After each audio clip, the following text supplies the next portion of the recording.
우리 수예배 때 함께 볼 말씀은 마태복음 21장 22절의 말씀, 우리 한 구절만 같이 읽도록 하겠습니다. 마태복음 21장 22절입니다. 우리 다 같이 합독하도록 하겠습니다. 너희가 기도할 때 무엇이든지 믿고 구하는 것은 다 받으리라 하시니라. 아멘. 오늘 함께 볼 말씀의 제목은 참 믿음을 가진 자의 기도입니다. 오늘 말씀에 보면은 무엇이든지 믿고 기도하면 다 구하는 것은 다 받으리라고 말씀하셨죠. 근데 중요한 것은 믿고예요. 근데 이 믿고가 어떤 믿음을 얘기하느냐? 참 믿음을 가지고 기도하면 다 응답해 주신다는 거죠. 그렇다면 참 믿음이라는 것은 무엇입니까? 죄로 인해서 오염된 그 인간이요, 참될 수가 있을까요? 결코 그럴 수가 없죠. 참된 믿음을 가질 수가 없습니다. 그래서 그 믿음은 하나님이 선물로 주셔야 되는 것이죠. 그래서 참 믿음이라는 것은 하나님이 주신 선물입니다. 바로 복음을 얘기하죠. 이 복음은 굉장히 단순한 것입니다. 하지만 굉장히 풍성한 것이죠.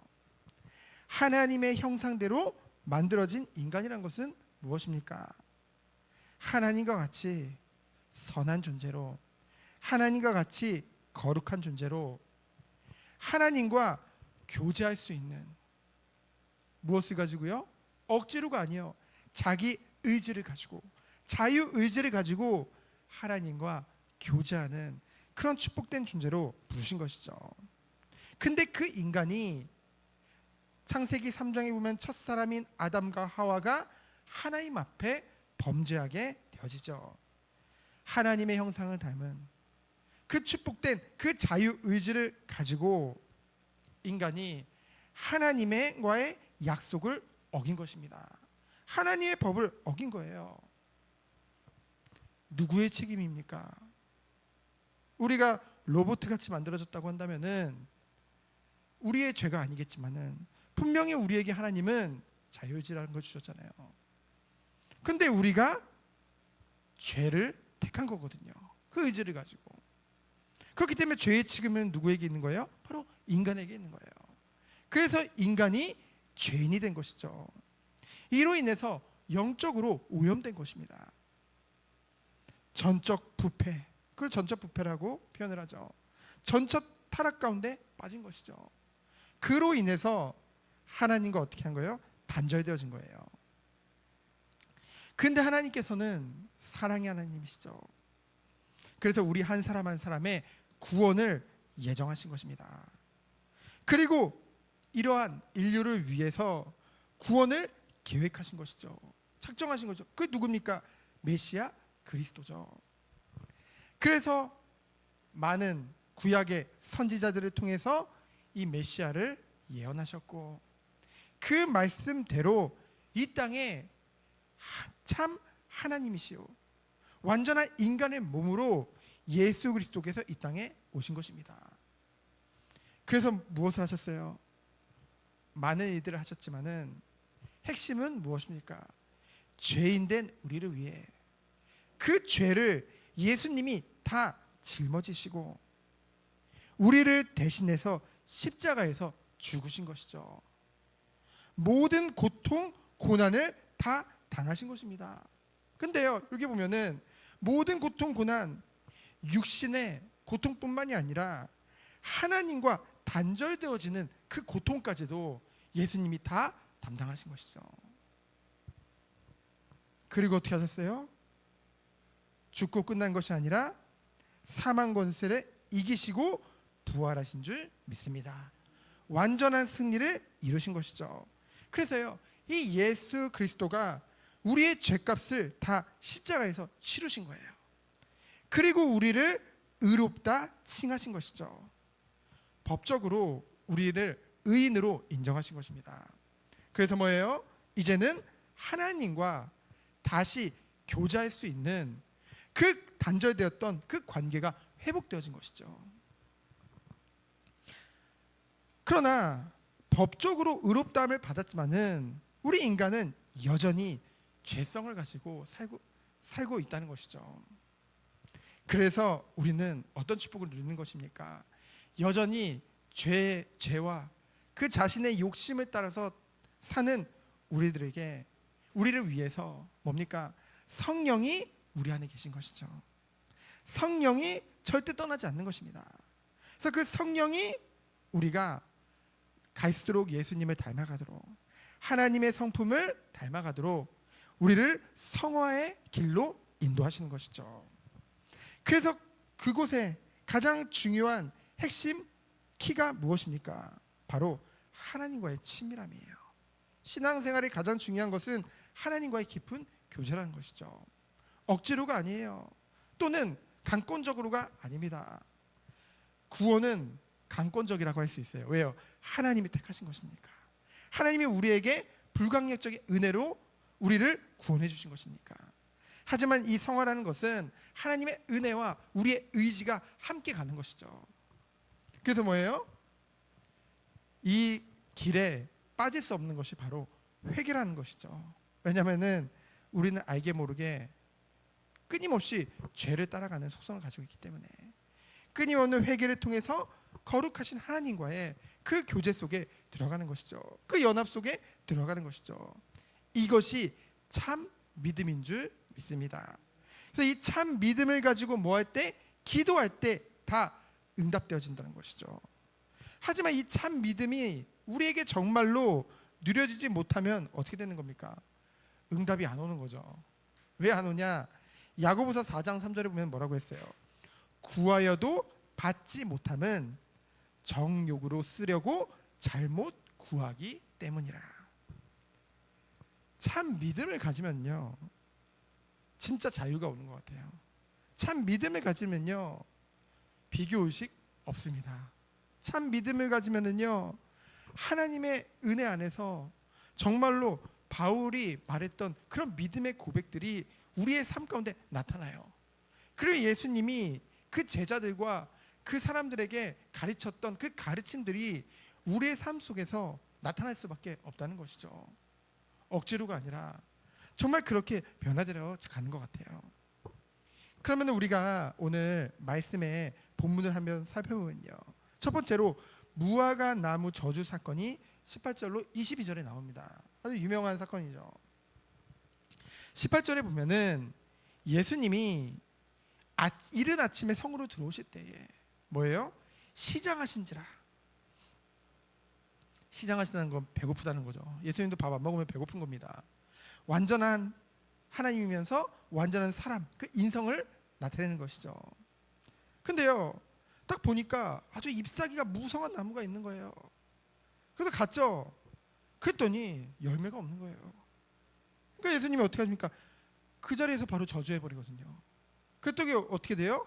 그 무화과 나무가 바로 말라서 죽게 되어지죠.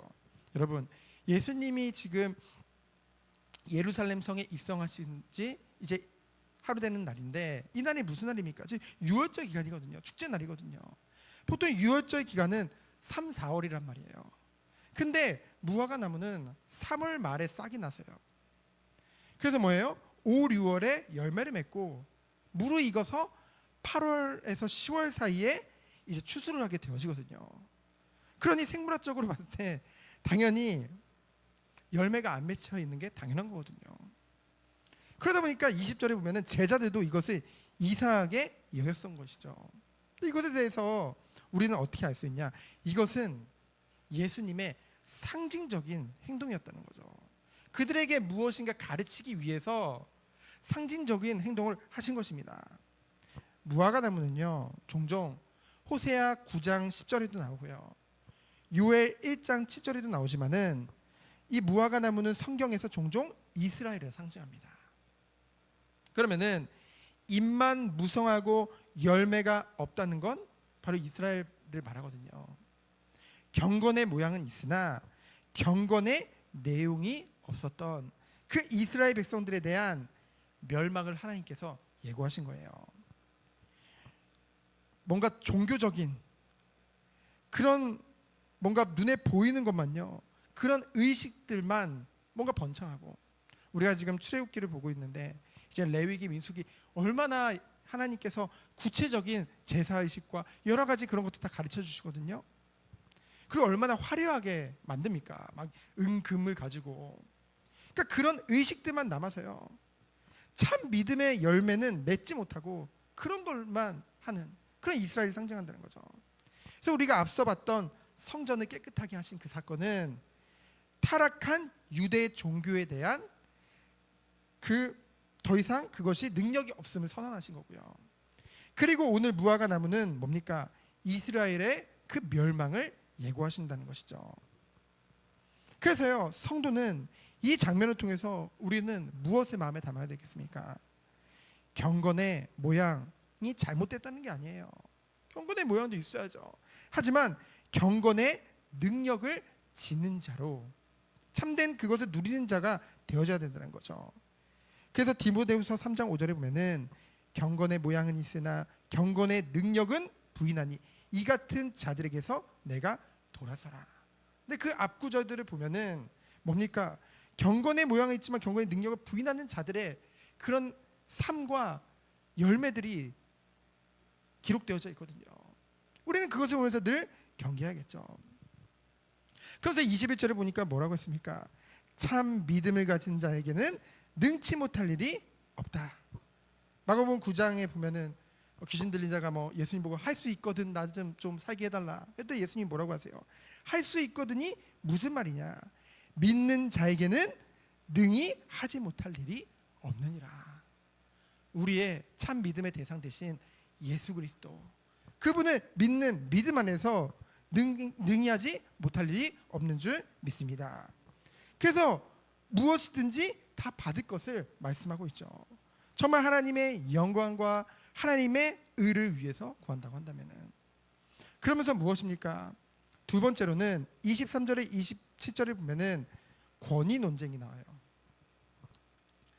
이제 23절에 보니까 예수님이 성전에 들어가 이제 가르치죠. 그랬더니 대제사장들과 백성의 장로들, 이건 누굴 말합니까? 예전에 우리가 살펴봤지만은 그 이스라엘의 최고 의결 기구가 뭐라고 했어요? 바로 산헤드린 공회라고 했잖아요. 그 산헤드린의 구성원들을 말하죠. 대제사장들과 백성들의 장로라 함은 바로 이스라엘의 종교적이고 정치적인 그런 지도자였던 것입니다.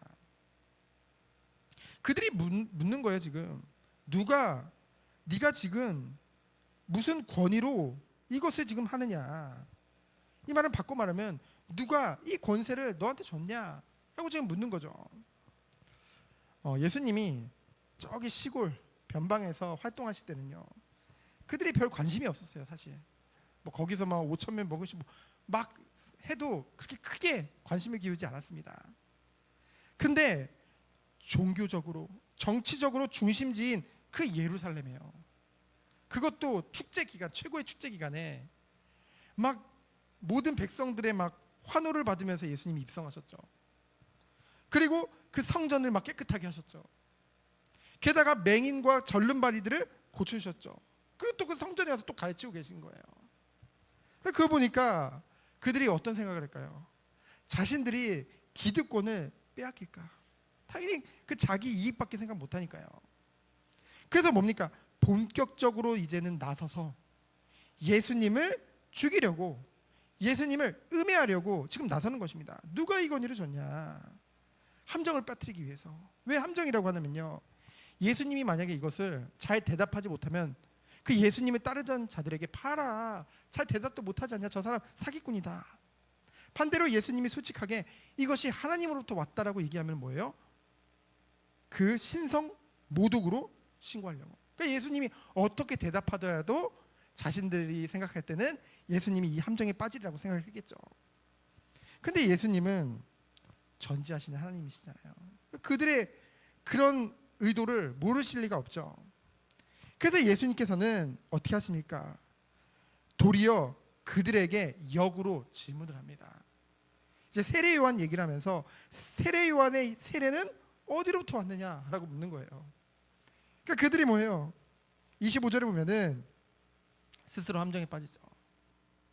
이것을 하나님으로부터 왔다라고 얘기를 하면은 왜 그런 세례 요한을 죽였냐라고 공격이 들어오고요. 그러면은 이것을 하나님이 주신 것이 아니다라고 또 얘기를 하면은 이 이스라엘 백성들은 세례 요한을 선지자로 생각하기 때문에 뭔가 폭동이 일어날 수 있기 때문에, 그래서 뭡니까? 25절에 보니까 그들이 뭐래요? 백성이 무섭다고 했죠. 여러분, 정말로 이러한 육신의 그런 종교적인 그런 지도자들은요, 하나님보다는 사람을 무서워하게 된다는 것이죠. 그리고 오직 관심이 뭐에밖에 없는 거예요? 오직 자신들의 기득권에밖에 없는 것입니다. 그것이 정말로 악한 종교 지도자들의 모습인 것이죠. 그래서 우리가 이 권위 논쟁, 이 장면을 통해서 우리에게 주신 하나님의 교훈은 무엇입니까? 하나님의 권세에 도전하는 악인들은요, 그들이 어떻게 해서든 의인을 넘어뜨리려고 하지만은 그것이 결국은 무익하다는 거죠. 도리어 스스로 함정에 빠지게 된다는 것입니다. 결국은 뭐예요? 스스로 하나님, 예수님이 하나님의 아들인 것을 인정하는 꼴이 됐으니까요. 이 말씀을 읽어보면은. 그래서 우리 성도님들은 이 세상으로부터의 그런 우리에게 올 그런 고통이나 고난을 두려워하지 마시기 바랍니다. 그들의 공격을 두려워할 필요가 없는 거예요. 우리는 누구를 두려워하는 거예요? 늘 하나님을 두려워하는 거예요. 사람을, 세상을 두려워할 필요가 없다는 것입니다. 그러면서 반대로 악인들은 하나님을 두려워하지 않기 때문에 사람을 두려워한다는 거죠. 그들의 중심과 그들의 관심이 어디에 있는지 우리는 볼 수 있는 것입니다. 그럼 마지막으로 28절 32절에 보면은 두 아들의 비유가 나오죠. 이 비유를 예수님이 왜 드시냐면은 그 유대 교권주의자들의 불의와 그리고 겉과 속이 다른 뭔가 사람들 앞에 자꾸만 외식하는 그런 위선들을 폭로하기 위해서 예수님 두 아들 비유를 말씀하시죠. 그래서 말씀에 보면은 28절에 보면 뭡니까? 이제 맏아들이 있는데요. 맏아들한테 그 아버지가 야, 너 포도원 가서 일해라 하니까 맏아들이 뭐라고 해요? 대답하는 거예요. 바로 아버지 제가 가겠습니다 하더니 안 가요. 근데 둘째 아들은 어때요? 둘째 아들에게 아버지가 또 야, 너 포도원 가서 일해 이랬더니 뭐래요? 실소이다 이런 거예요, 아버지한테. 근데 그 후에는 어떻게 해요? 뉘우치고 갔다는 거죠. 그 둘 중에 누가 아버지의 뜻대로 하였냐는 거죠. 그것을 질문하는 것입니다. 이것은 무엇을 말합니까? 맏아들은 결국은 유대교의 그 교권주의자들을 말하죠. 유대인의 아버지의 유업을 물려받아서요, 온갖 종교적인 특권, 기득권을 다 누렸어요. 그 대제사장들과 그 종교 지도자들이. 그래서요, 겉으로는 하나님의 말씀에 순종하는 것이 늘 주여 주여를 외치고요, 사람들 많이 모이는 곳에서 확 크게 기도하고요, 그런 자들이요, 하나님이 보내신 메시아를 어떻게 했어요? 배척했잖아요. 배척하면서 끝나지 않고 어떻게 했어요? 죽이기까지 했잖아요. 반면에 겉으로는 하나님께 어찌 보면은 반항적으로 보이고요, 그리고 반율법적으로 보이는 세리나 창녀들은 어떻게 했어요? 세례 요한이 회개를 외칠 때 그것에 양심의 가책을 느끼고 회개와 세례를 받게 되었었죠. 그리고 예수님의 말씀에, 오늘 말씀의 32절에 보면은 뭐라고 했어요? 예수님의 말씀에 순종했다고 기록이 되어졌죠. 그렇기 때문에 31절에 보면은 그들이 먼저 천국에 들어갈 것을 예수님께서 말씀하신 것입니다. 너희들보다요. 거기서 너희들은 누구예요? 유대인의 교권주의자들, 유대교회. 그래서 예수님이 이 말씀을 하신 이유는 무엇입니까? 입으로만 주여 주여 하지 말고 뭐예요? 삶 속에서 하나님의 뜻을 실천하는 성도가 되어져야 된다는 것이죠. 사람들이요 마치 스스로 하나님의 뜻 가장 잘 순종하는 것처럼 말을 하지만은 정작 아무것도 실천하지 않는 자들에 대해서 마태복음 25장 42절 45절에 나오잖아요. 모르신다. 그렇죠? 결과는 그렇습니다. 그리고 또 뭡니까? 하나님 앞에서 너무 늦은 회개는 없다는 거죠. 요한일서 1장 9절입니다. 여러분, 우리는 살다 보면은 실수를 많이 하고요. 우리가 과거에 지은 죄악들도 있을 것입니다. 묵혀두지 말고 그 자리에서 기도하세요. 그렇죠? 너무 늦은 회개는 없습니다. 늘 우리가 정말 기도하면 나아갈 때 하나님은 미쁘사 우리를 안아주시고 사랑으로 우리에게 참 평안을 주시고 참된 안식을 주시는 하나님이란 거죠. 그러면서 하나님의 나라는 뭐예요? 혈통이나 지식으로 얻어지는 것이 아니라는 거죠. 뭐로 얻어지는 겁니까? 하나님의 말씀에 정말 순종하는 것. 그냥 지식적으로 말씀 많이 하는 게 중요한 것이 아니라 삶 속에서 정말로 우리가 말씀에 순종하며 나갈 수 있는 것. 그것이 참된 하나님 나라의 축복이라는 것이죠. 유대 종교자들은요 하나님 말씀 많이 알았을 거예요. 그리고 스스로 하나님 나라의 유업을 이을 자라고 생각했겠지만은 결국 예수님께서 의롭다 인정받은 자는 누구예요? 교만했던 그들이 아니라 하나님의 말씀에 겸손히 순종했던 세리나 창녀들이었다는 것이죠. 저는 말씀을 이제 말씀 안에서 정말 바른 믿음과 그런 바른 복음과 그런 성경의 내용들을 알면 알수록 저에게 오는 것이 뭐냐면요. 과거를 생각을 하면서 내가 교만했었구나. 내가 정말로 연약했구나. 그것을 인정할 수밖에 없더라고요. 그래서 정말 기도하는 것이 주님, 정말로 주님 오시는 그날까지 오직 하나님만 바라보며 정말 하나님 원하시는 그 길을 걸어가게 하여 주옵소서. 그러면서요 갈수록 진짜로 진심으로 뭔가 세상에 대한 욕심, 뭔가 뭐 비교의식, 뭐 그런 게 원래부터도 그렇게 많지는 않았지만은 갈수록 완전히 관심이 없어지는 거예요. 그거에 있어서는 오직 하나님의 그 사랑과 그 은혜와 그 하나님과 이 교제하는 것 자체로 기쁘다는 거죠. 그래서 제가 너무 감사한 건 뭡니까? 가장 변화된 것은 이 예배에 대한 생각. 예배는 하나님이 그저 우리를 예배자로 부르셨구나. 참된 예배자의 축복. 그러면서 뭡니까? 세상의 그 어떤 것에 대한 그런 욕심이나 그런 것이 정말로 갈수록 없어지는 거예요. 그래서 정말 기도합니다. 하나님, 정말로 변질되지 않게 하여 주옵소서. 끝까지 주님이 원하시는 이 길을 가게 하여 주옵소서. 겸손히 하나님을 섬기는 그 참 믿음이 내게 있게 하여 주옵소서. 이 기도를 정말 하게 되어지더라고요. 왜요? 그것이 모든 것 같아요. 하나님은 실력을 보시는 것도 아니고 뭔가 대단한 거 보시는 것이 아니라 그 중심을 보시기 때문에. 그래서 요한일서 1장 5절로 10절을 잠시 보고 이제 마치도록 하겠습니다. 제가 읽어드리겠습니다. 우리가 그에게서 듣고 너희에게 전하는 소식은 이것이니 곧 하나님은 빛이시라. 그에게는 어둠이 조금도 없으시다는 것이니라.